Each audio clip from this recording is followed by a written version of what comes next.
Hello viewers and welcome to Daily Politics. On this program, we discuss issues around politics, policy and governance. I'm Hamza Idris. On tonight's program, we'll be focusing on the unfortunate happenings in Plateau State, precisely in MANGU local government area and environs. The governor of the state, Caleb Muftwang, had declared a curfew in MANGU following fresh attacks in some communities in the local government. 9 persons reportedly lost their lives in that attack. But before we go into discussion segment of the program, Trust TV correspondent in Plateau said Ado Musa is currently standing by to give us a background of the situation. Hello Ado and welcome to the program. Hello, Madam Hamza. Yes, I know Jos is hot. Its environs hot because of the unfolding unfortunate incidences. What is the situation today? Well, today we can boldly say that peace is gradually returning because there is a relative peace, particularly in MANGU local government area of the state. I could remember 3 days back, I traveled to Yelwa and I passed through Keran, which is one of the communities that we are angry about what has been happening.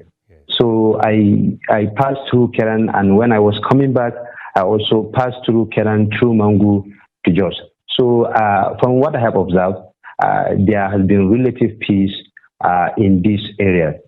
Were you accompanied by security operatives while traveling from Jos to Shandam? No. I was not accompanied by any security personnel, but on my way, especially when you get to MANGU Hale, there is a presence of security personnel stationed in that particular community. And when you go further to Sabongeri, the community that was attacked last week, you also see the presence of security personnel. And when you also go deep into MANGU, that is the headquarters of MANGU local government area, you also see the presence of security personnel. And when you also go to Panyam, there is also a presence of security personnel in that community. So I wasn't accompanied by any security personnel, but I observed that there has been security presence along MANGU Shandam Road, particularly when I was Yes, who are the security operatives? The policemen, military, or the Operation Rainbow operatives? No, I think it is a combination of police and soldiers, that is the military. Because when you go to Panyam, precisely, you see a checkup of military personnel. And before you get to Panyam, you also see security personnel where you see a combination of police and soldiers. Okay, what about the curfew imposed on MANGU? Has it been lifted completely or they reduced the hours? No, they reduced the hours. It has not been lifted completely. They only reduced the hours. That is from 24 hours to 6 a.m. to between 6 a.m. and 7 p.m. Okay. But that is between 7 p.m. and 7 a.m., right? Yeah. And what about the other routes? Because people are also finding it scary to travel from Jos to Abuja through Riom and other communities. What is the situation now? Have you spoken to NURTW officials that the road is safe for people to travel? Yeah, I've spoken to some commuters who usually fly the road. According to them, they say these days there has not been threat along that road. People usually pass without any intimidation as been experienced in the past. So that road is also peaceful at the moment. Okay, now what are leaders of the warring parties saying? For instance, the Magabul Association, what is their position now? And then the Mieti Allah Cattle Breeders Association of Nigeria, Makban, what is their position now? Okay, up to this moment, both warring parties are blaming each other for any atrocities committed against their people. When you ask the Magabul community, they will tell you that this is the people that attack us. They will tell you boldly that, okay, we are being attacked by Fulani communities and we don't know what we have done to them. we ask them, or we are trying to look at their demand, but we find it difficult to understand what was their demand that warranted them to be attacked. And the same thing when you ask Magban that, okay, what is the problem between you and Magabo? The same thing Magban will tell you, that we don't know the demand of Magabo. We don't know why our communities have been attacked. We don't know why our houses have been attacked. And we also try to understand the demand of Magabo that warrant them to be attacking us. We also find it difficult to understand. But what I came to understand, even though last week there was a meeting, a stakeholders meeting in MANGU precisely, that is organized by the current GOC, who doubles as the Operation Safe Haven Commander. He held a meeting.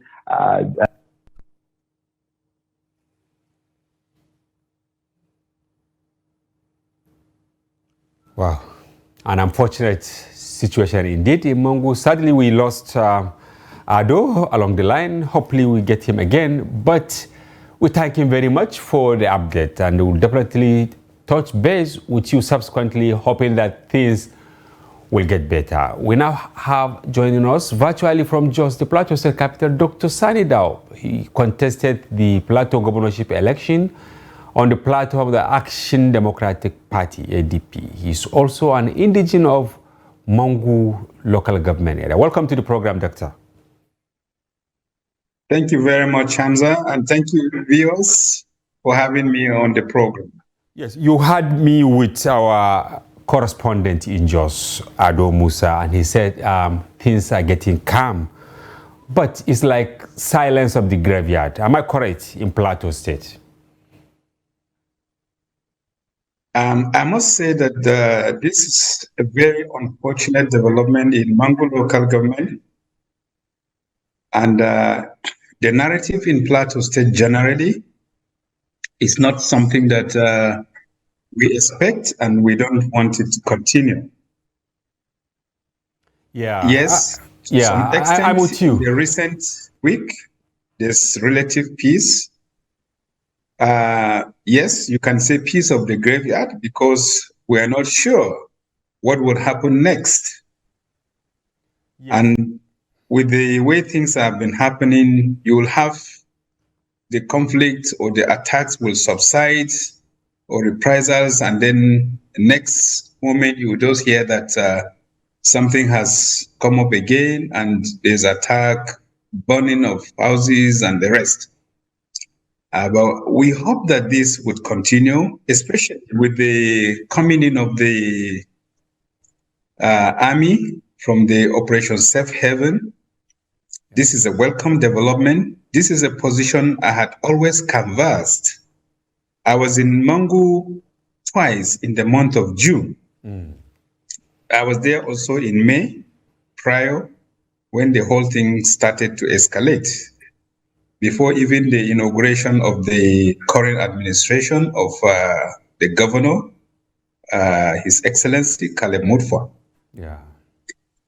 And when I was in Jos, sometimes on the 10th, on the 11th, I put a message across to the governor. I put a call. I didn't get any response, and I put a text message across to His Excellency. I also followed up with a WhatsApp message requesting just a few minutes audience to have opportunity to talk with him on the escalating crisis in MANGU and in Plateau State in general. Unfortunately, up to this time that I'm talking to you, I've not got any response, and I have not been contacted. But I didn't relent. I still went beyond, reach out to our paramount traditional ruler,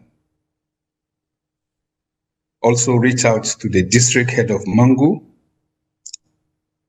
because these are a kind of the center points of the whole issue. And I was able to get audience with the two of them, and I shared my own thoughts and my suggestions on how this crisis can be tamed and we can get over these issues. Okay, before we So get I'm to very your happy solutions at that least now you the offered situation them, has I want to improved know, do you tremendously. know the governor Yes. in person? Because you are from MANGU and he's also from MANGU local government. Is that correct? Yeah, that's correct. He knows you as a person? Yes, he knows me very well as a person. I contested the chairmanship of MANGU local government with him in 2013. And also I contested the governorship of Plateau State with him 2023. So we know ourselves very well. And I was also even the secretary of the Contact and Mobilization Committee for his election as chairman of MANGU local government. The primaries were conducted in 2013, which he won, and became the secretary of the Mobilization and Contacts Committee in 2014 for the election, which he also won. So I know him quite well, 10 and we years belong now, to different groups. Doctor. Yes. This was almost 10 years now, meaning you know yourselves, but why do you think you made effort? You called, he didn't pick. You sent a text, he didn't respond. You sent a WhatsApp message, he didn't respond. Is it that he feels you don't have what it takes to advise? Well, you know, I cannot be presumptuous. I cannot know precisely what circumstances or what the reasons are. And I think he's in a better position actually to maybe say something on that. All right. For how long have you been in MANGU? Because people would like to know this. I have one big question to ask. That's why I say, for how long have you been in MANGU? The last time I was in MANGU was on the 1st of July. No, not that. That's in that respect. I mean, were you born and brought up in MANGU? That is the question I'm trying to ask. Of course, I'm going somewhere. I was born in MANGU town itself, and attended my secondary school, my primary school in Ekan Primary School in MANGU, my secondary school in Government Secondary School in Gindri, my university in University of Jos, 4 years. And so I'm a bona fide son of the soil, and that's where I come from. And all my life, that's where my inheritance is. I don't own any piece of land by virtue of inheritance in any part of the world other than in MANGU. Wow, meaning that's home. Then I know that when crisis broke out in Plateau State in 2001, you know, we had issues around Shandam before then. We had issues around Jos North, you know, as I said in 2001. But MANGU and environs were immune. Why was the peace then? And why are we having issues now in MANGU and environs? Well, that's the very unfortunate perspective of the crisis in MANGU local governments, considering the fact that our people are very peaceful and they are very accommodating, they are welcoming. And that's why you find that MANGU market is the most thriving market in the whole of Plateau State, the most thriving weekly market in the whole of Plateau State. It's because of the disposing attitude and nature of the people of MANGU, predominantly, of course, the Mogabul people. We also have, in terms of the local government, the Fiem, the Bijim, and other tribes within the local government. So generally, MANGU people across, I know, are very peaceful, very accommodating. And the Mogabul people, the other tribes, the Fiam, the others, all of them have lived peacefully together with all the tribes that live in the local government dating many years ago, including the Fulanis, which is the major issue of conflict in terms of the ethnic conflict between the Mogabul and the Fulani. Yes. And for example, I'll give you an example.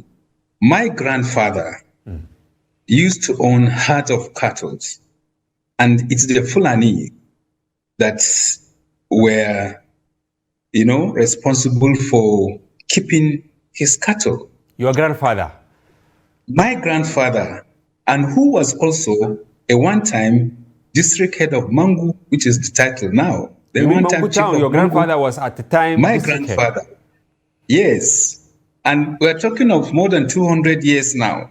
Wow. And they are just within the neighborhoods. And in fact, it's from there that when my father, Jao himself, was given birth to, it's the Fulanis that even named him Jao, because Jao is a Fulani name. Okay. They named him Jao because of the cordial relationship between the Moravul, my grandfather, and the Fulanis that were keeping heads of his cattle. And of course, he later gave himself the name Saidu, So you can see the mutual relationship and the coexistence between the Moravul people and the Fulani. And this has gone on for many years. So it became a very big surprise for us that in 2023, suddenly this crisis busted and it's getting out of control. It's something that we can't imagine. And for me, I think we need to take a deep look into this and really get to the root of the cause of this crisis.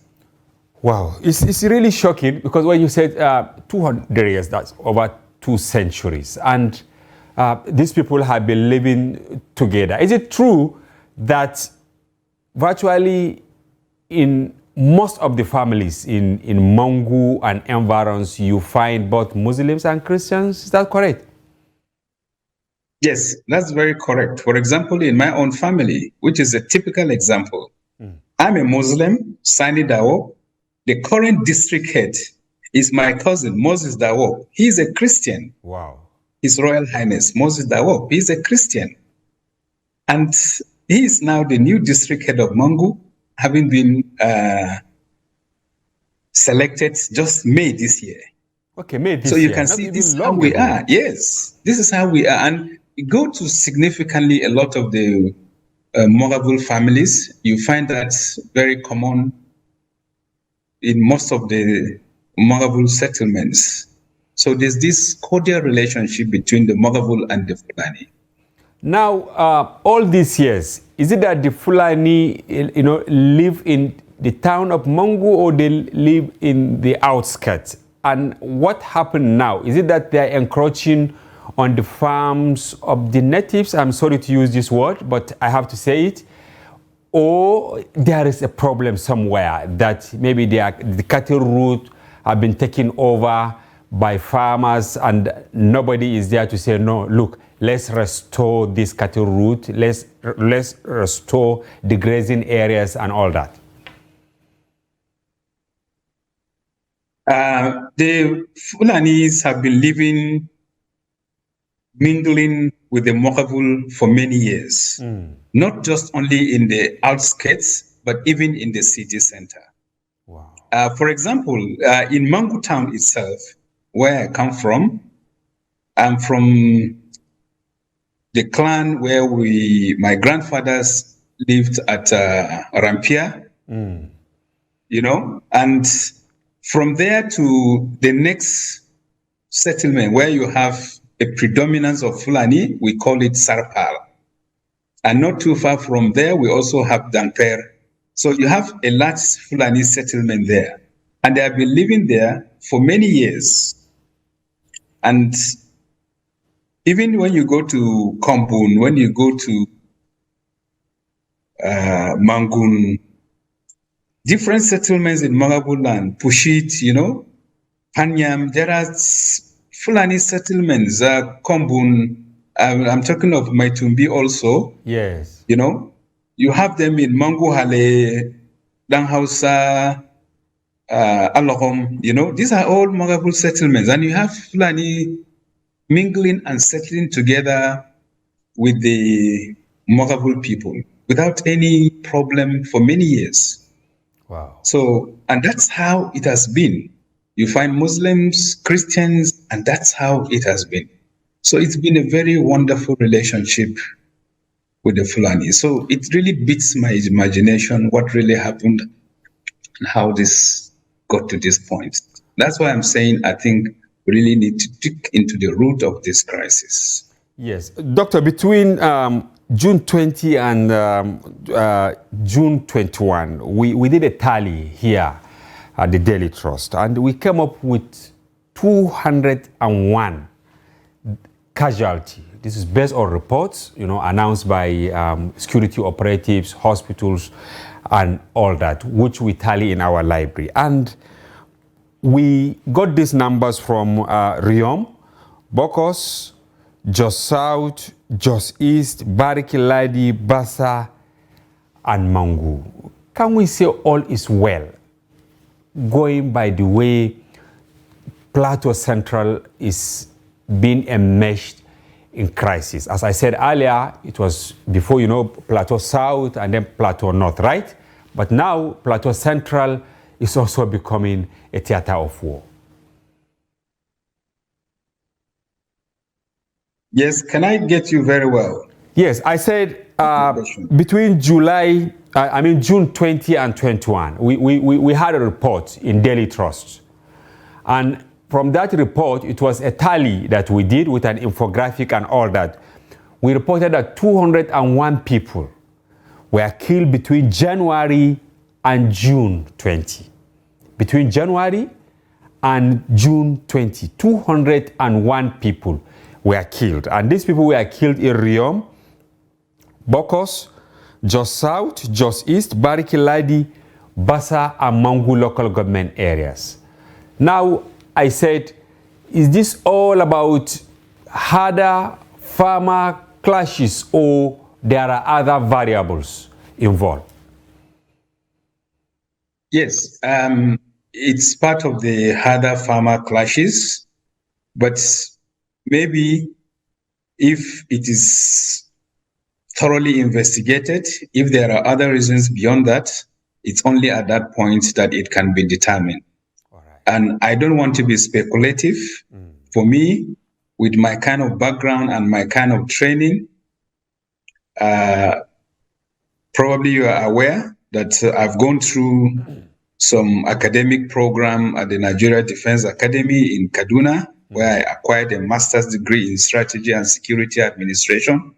So if you really want to look deep into the causes of conflict and crisis, one at my own level and with my exposure, I don't think I will just be speculating. I prefer that a thorough investigation be carried out to really find out the nature and the causes of this crisis. Because like you said, in the central zone, we have witnessed relative peace since the first crisis broke out in Jos in 2001. So suddenly, why is it happening now? Yes. And I think it's important to really set up a very, very good committee made up of very credible people of impeccable character that can go into this. It's not just to find the cause, but also to come up with good recommendations that will, bring about good settlement of the issues, so that nothing is left behind and we don't have this kind of piece of the grave that you've been talking about, And I think the first is actually to commence dialogue. And so for me, the crisis has to do, of course, with farmland. It has to do with heather conflicts. And sometimes these are communal issues, not necessarily heathers, but some things are left untreated. And then one or two little remote cause will just trigger off. And then the whole thing will escalate. And, things that were even left untreated, you find them actually occurring. So I must actually admit to you that, yes, there's the conflict of the heather and the farmers. That one is there. And like I kept saying, when this thing was snowballing, and I kept warning and said, let's get to the issue and let's the leaders and the government comes in. Otherwise, this thing will just snowball into a religious conflict because people will give it that interpretation. And once it gets into a religious crisis, it becomes ethno-religious and it becomes more difficult to manage. Exactly. And that will be disastrous. Yes. I know that scarce in economics. Land is scarce, right? In economics. This is what we are taught in school. But is it that the land around MANGU, Bokos, Jos South, and all that is so scarce that farmers and herders cannot accommodate each other? Or you think it's just the trend that is happening in other parts of the country that is seriously taking a toll in Plateau State? I think it's far beyond that. Okay. Now, you are aware that there are also issues of banditry. There are also issues of kidnapping, that have happened in the last, more frequent in the last 7-8 years. These incidences have actually aggravated the security situation. And this is something that has been left untackled, unresolved, without solutions. And some of the effects of these activities have been going on for many years without any action being taken. And of course, the issue of the land itself is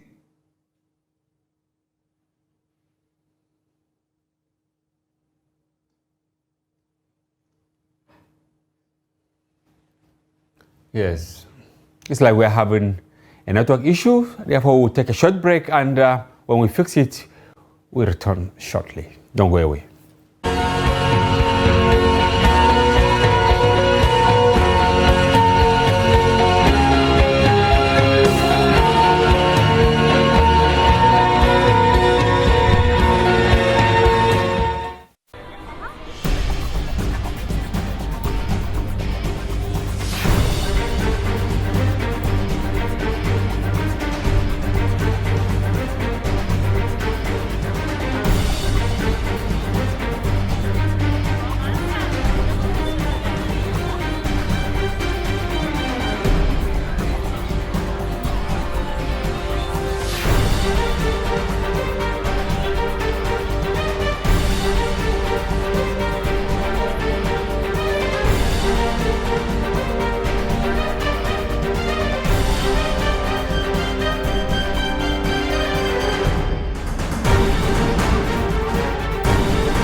TV, documenting the Nigerian story.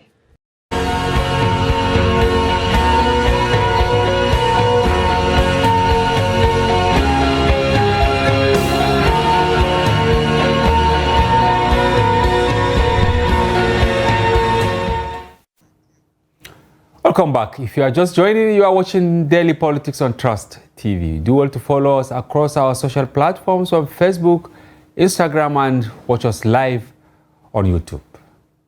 I still have via Zoom Dr. Sani Dao, the gubernatorial candidate of Action Democratic Party ADP in Plateau State during the last election, and he's from MANGU, local government area of Plateau State, which is actually the hotbed of crisis at the moment. Doctor, welcome back to the program.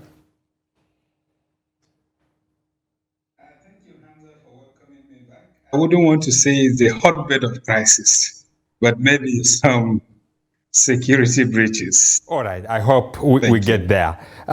You contested for the governorship election, as I said, and I know at the time we had an interview where you said peace and security paramount to sustainability of development in Plateau State. Assuming you won, what will you have done differently from what is happening now?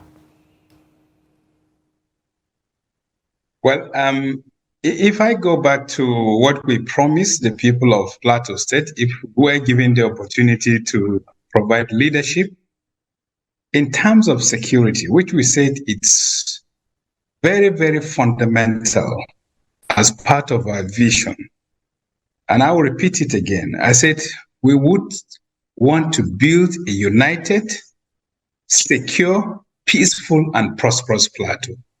This remains our vision right throughout our campaigns, and everywhere we go, this is what we preach. Yeah. And this is what we stand for and will continue to stand for. Now, in terms of provision of peace, we had told people that if we are given opportunity to provide leadership, we would review the security architecture of the state. And I will tell you, one of the ways we can best achieve this is to work ahead and proactively in terms of introducing community policing. Okay. We would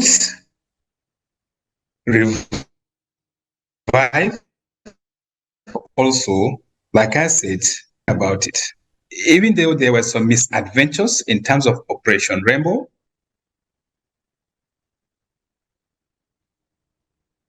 Yeah. Are you hearing me? We can hear you. Yes, we are with you. Okay. Even though there were some misadventures in terms of the implementation of Operation Rainbow hitherto, this is one area that we would integrate all the key security operators and actors in terms of provision of security. Here we are talking about the traditional rulers, the vigilantes, the hunters, the regular security agencies of governments, the army, the police, the civil defense, and all, even the Air Force now in Plateau State, because we have a base in Kerang, you know, so we will bring them together. Yeah. And presently, I don't know whether that has been done in the state, because I think the State Security Council still remain what it is, because I saw from the clip of the meeting that was convened sometimes during the crisis.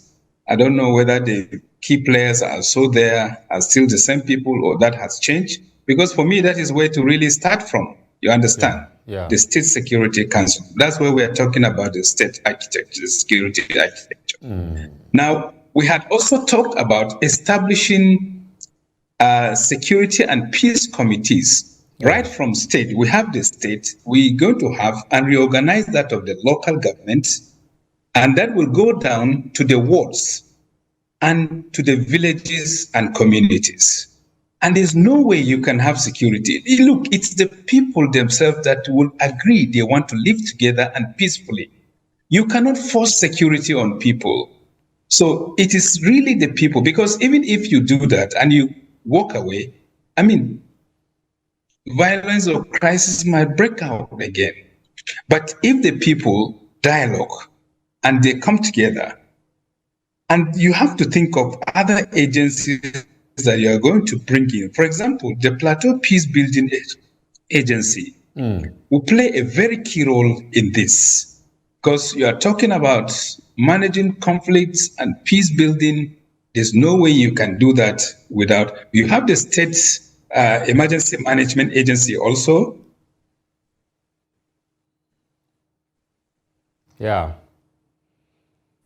Which will play a key role. And so for me, I don't see how effectively, because I understand that even there's an attempt to change, is it peace mediation agency or whatever. For me, I don't know how significant or how important that is me, but we've had that. I don't know how far whether it has actually got to the level of the legislature. Yeah. Okay, So but doctor, there is these this are snag. areas, and then Yeah, if you there are is this talking about snag peace, to also the. you cannot leave the youths, the women groups, the ethno-religious associations within the community. You cannot leave them out of ensuring and sustaining peace in the state. Okay, You but there must is bring this all snag, of them doctor. Can you hear me? into all the security architecture. Yes, to can you hear bring me? about Yes, those things. there is this Thank you. snag to the security situation, especially when it comes to community policing.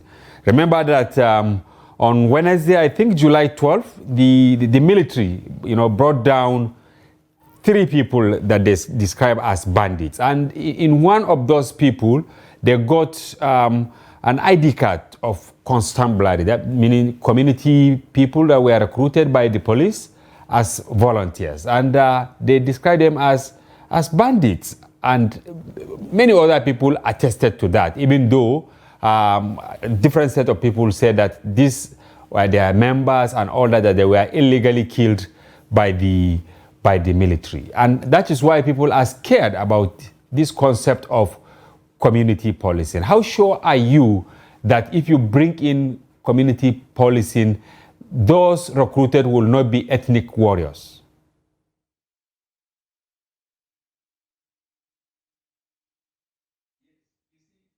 The recruitment process itself must be very, very thorough. And you must decide the category, the caliber, and the type of people you want to recruit into these agencies. Because if you do not thoroughly scrutinize them before you engage them, you might risk bringing in your real criminals into the whole situation, and that will mess up the whole thing. So there must be a lot of vetting. There must be a lot of verifications, before you bring in people on board. So for me, I don't know how they went about doing all these selections. So that is where it actually starts from. And that's the only way you can have a very good team with people that are credible, that are really impeccable character, and bring them on board. Do you think So the deployment? that is really where it do you starts think the from. deployment of military will solve the problem? Because I read it severally. Some of the natives saying Sorry? they don't. I said, do you think the deployment of military around Mangu and environs will bring an end to what is happening? Because some locals there are saying they don't want military. The military should go. They should allow police and vigilante to quell this crisis. While government, especially at the center here, Abuja, says that military should take charge, going by the orders of President Tinubu. What is the middle ground in this?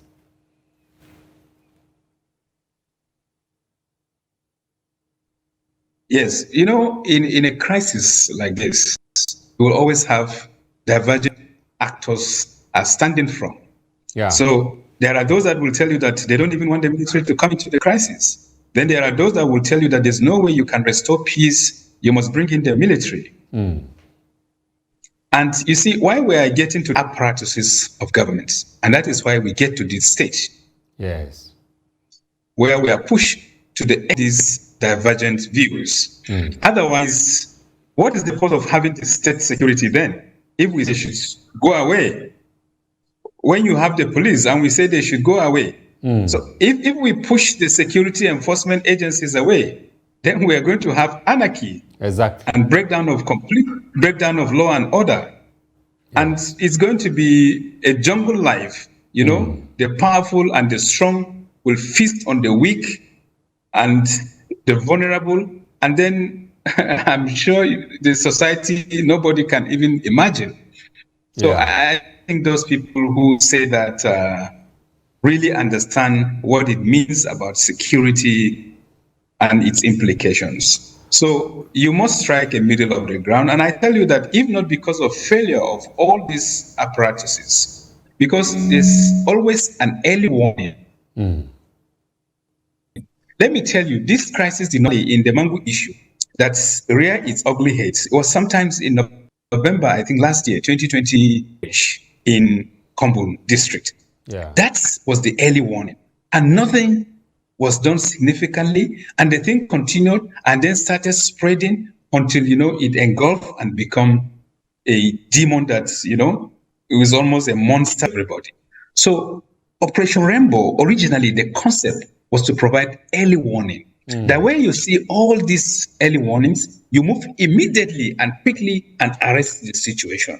But like I told you, because of the failure of our practices, of the structure and at different levels, that is why we got to where we are. So it's very important to take note of this and work very well on this. So the idea of saying that you don't need the police and all this, I think we have to really understand what security is all about. There is this allegation that Governor Muftwang spends most of his time in Abuja rather than at the Rayfield Government House in Jos. He's most of the time in Abuja. Do you think he really understands the magnitude, or he appreciates the magnitude of the crisis at hand, that he stays more in Abuja rather than in Plateau State? Yeah, sorry, the network is breaking. Okay. I'm not having very good. Okay, we'll take a short break and reconnect with our guests. Don't go away, please.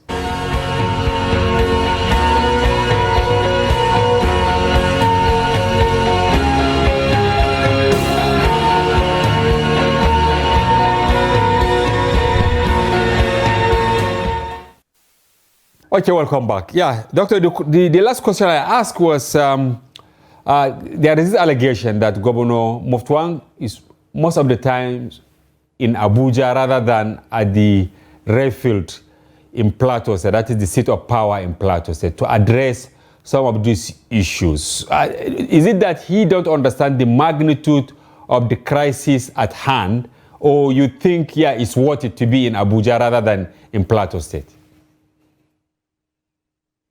Honestly, I'm not in a very good position to answer that question because I really don't follow him and his itinerary. I don't know his movements. I don't know where he spends most of the time, whether in Abuja or in Jos. But the most important thing is that you have challenge and you must address it squarely. Yeah. As to where he's staying, honestly, I can't make any comment on that because I'm not in a position, like I said, I don't know his itinerary and his activities and his movements. Okay. But for me, you have an issue at hand, so you must address it squarely. Yes. For me, that's the most important thing. Okay, you are a politician also. And what about this allegation that, of course, during former governor, the crisis was not as it is now. Of course, we had issues during Lalong, but it's like looking at what happened in the last 2-3 months, or even if you go back to January and February this year, it's like the situation is escalating. Do you see some political undertone to some of these happenings, and how do we, address this issue? Well, you remember when you asked me about the crisis, and I said, look, it's important to have a very thorough and objective assessment and review of the security breaches so that you can be able to come to a position as to what are the immediate and remote causes. Because otherwise, you'll just engage in speculation. Until the government gets the situation under control, set up a committee and investigate really what happens. We need to have a kind of a truth and reconciliation committee. And the government must actually provide that opportunity. You cannot leave it to the ethnic groups to decide that. And that's the essence of government, to provide security and the welfare of the people. That's the whole purpose of government. Otherwise, from these two main fundamental objectives of government, there's no need to even have a government in place. So you cannot leave the resolution of the crisis to ethnic or tribal associations, whether MDA or Mieti Allah. The government must really come in and take over and get to the root of the issue and provide the solution. it is the government that is seen as the fair arbiter in this case that can bring the warring factions into dialogue and to get to the root of the issue. So that is let me tell you, some people would even accuse the government of being biased, while some people will accuse some politicians of fanning the embers of the whole thing and giving it a political connotation.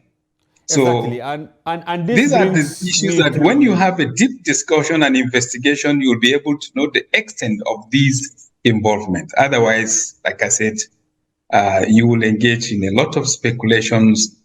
And at the end of the day, you might find out that that may not really be the truth, or it might neither be here nor there. Yes, this brings the issue of the statement issued by MACBAN, that is Mieti Allah Cattle Breeders Association of Nigeria. The national president, Baba Gazarma, a few days ago, he issued a statement that between May and June, over 200 pastoralists were killed and over 40 settlements burnt down by members of the Plateau State Operation Rainbow Security Outfit. He described them as militia. He said the state government is also aware of this. But closely related to this is also a statement issued by the Gideon and Fumi Para Malum Peace Foundation, which says that from April till about 3 or 4 days ago, that over 300 people have been killed and at least 6,603 households have been affected by the attacks. You can see the level of blame game now. How can we restore trust between the pastoralists and farmers in Plateau State? Yes. Now, I think you are really going back to how we are going to arrest the situation. Yes. Now, this is where you are talking about how do we bring a solution to the crisis. Exactly. So the first is to dialogue. Okay. That is the first stage. So we need to dialogue. We need to engage in reconciliations. We need to bring the people who are at war together. We need to find a fair arbiter that will come and arbitrate in these issues.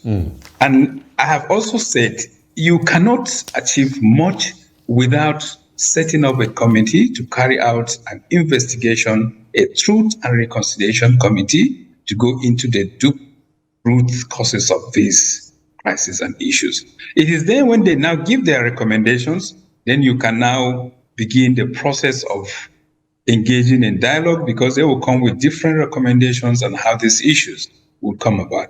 But I think I must tell you that by and large, we must learn to live together. We must learn to coexist with one another. And that is very basic, and that is very important in human coexistence and in life generally. You can imagine, the cost of work had taken me to Lagos. Suddenly, as a Mogabul man, and then the Yorubas will say that I should pack out of Lagos, I should leave Lagos, I should go back to my own state. Does that really make meaning? Or because of the crisis in the southeast that we have had, and then the Igbos will say all the Hausas should pack out of the southeastern states and relocate back to the north. Or we say, so for you to say the Fulanis must get out of Mogabul land, or the Mogabul people should not go to another state and coexist and live, it's neither here nor there. That is not the solution to the problem. All right. So, like I said, we must learn to coexist. We must learn to live together. If there are differences, there are crises, we should get to the root of the issue and see how best we can resolve it. And this is where people with experience in conflict management and resolutions will play a very key role at this critical and crucial time. All right. Thank you very much, Dr. Sani Dao, the gubernatorial candidate of Action Democratic Party and native of MANGU local government area of Plateau. So we thank you for your informed perspective on this issue. Thank you very much. And I look forward and pray and plead that the peaceful nature that we have always been known with in MANGU local government and Plateau State in general, we should imbibe that, let people know that Plateau is home for all and is the home for peace and tourism, and we should all live together in peace and harmony. Thank you. Right, thank you. Thank you for being with us. And that's a wrap on today's program, viewers. But before we go, what are your thoughts on plans by the federal government to commence a conditional cash transfer of 8,000 naira to 12 million households for 6 months? Do you think this is enough to cushion the impact of the fuel subsidy removal? Join us on Daily Politics Live on Friday to share your thoughts on this issue, as the telephone line will be open for you to call in and contribute. Thanks for watching, and join us again. I'm Hamza Idris.